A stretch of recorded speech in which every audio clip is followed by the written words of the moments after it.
या गणपती बाप्पाची ख्याती आहे। या गणपती बाप्पाला संकष्टी चतुर्थीला अनेक भाविकांची वर्दळ दिवसभर राहते आणि दिवसभर येणाऱ्या भाविकांसाठी या ठिकाणी खिचडी प्रसादाचं वाटप केलं जातं। त्याचप्रमाणे गणेश जयंती असेल, गणेश चतुर्थी असेल, ऋषीपंचमी असेल, या कार्यक्रमांना या भागातील अत्यंत मोठ्या प्रमाणामध्ये भाविक या ठिकाणी येत असतात आणि त्याचाच भाग म्हणून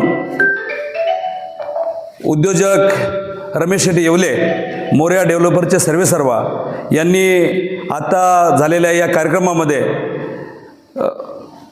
चांदीची ताट गणपती बाप्पाचं पूजेचं, त्याचप्रमाणे चांदीचा गडबा, चांदीचा पेला, पंचामृत आणि चांदीची आरती हे गणपती बाप्पाच्या चरणी अर्पण केलेलं आहे 1.25 किलो वजनाचं।